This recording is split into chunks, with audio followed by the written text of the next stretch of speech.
how do we remove the ego but not completely lose the person, if that makes Yeah. sense? No, that's a beautiful question. I don't think I've ever been asked this question. So, look, I guess let's define ego first, and then I'll give you my thoughts on it. My view on ego, there's two kind of main ways it shows up. Your ego is the identity that you've created of who you need to be successful, to be enough, to be loved, whatever it may be. Because when we are babies, we don't give a shit about people's opinions. We don't care about how much money we have. We don't care about what someone said to me yesterday. We don't care. We're not worried about the past. We're not worried about the future. We're present and we're grateful. But we Mm. develop that identity of being a good boy or being a good girl, or you have to have a certain car to be loved, or you have to have a certain body to be sexy. You need to, whatever. That's all the ego. So anything that challenges that ego, we get defensive. So if someone says like, "Fuck, you should make your car's a piece of shit," and you think it's not, and that's like, "Well, fuck you," and then the ego comes out. You get defensive, deflective, comparative, etc.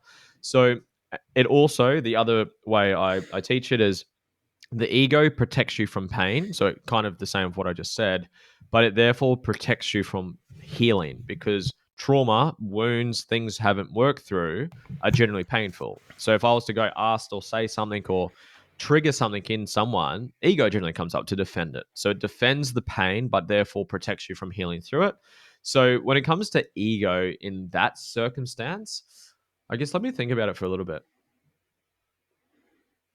I'd say the ego is just protecting you from being a student because we learn the student, the teacher, and to be a great master, you need to be a great teacher and a great student at the same time. But I Mm. think a lot of people they feel like when they're a student, they're below someone, and that's where the ego comes up, and they have to be better and demonstrate. I'm going to kick your ass. I'm the fucking man. I fucking got this. I'm going to rip your head off. But too much emotional volatility creates, I guess, that jittery energy and that nervous energy, and you're not in that flow state, which is what you're referring to. So, look, I don't honestly deal too much in this realm, but if I was to work with someone with that, I would want to get them into a gratitude state. And I would ask them, based on their experience in sports, I do have a sports background where I've done the same, where I'll get too fucking fired up and I'll fucking drop a football, I'll drop the ball, I would be uneasy, but then I'll be too relaxed, I'm not sharp on the ball. So you got to find that happy balance of what you're referring to. I'd probably work with the person and say, well, what state of mind is most productive or efficient for what it is that you do. Like if you're like a power lifter and you got to lift like a huge fucking barbell or something, you probably don't want to be too docile. You probably want to be like, fuck, let's rip this fucking thing off the ground right now. There's obviously again a healthy balance there. So I'd probably ask the person, what's the state of mind that's going to serve you the best?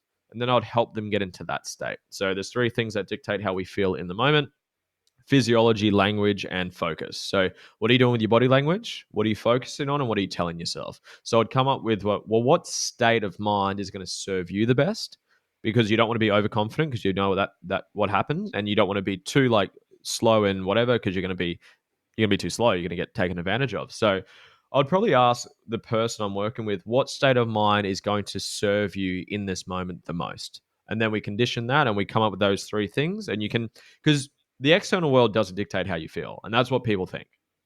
They Mm. think external, they believe and they blame external circumstances for the life that they have.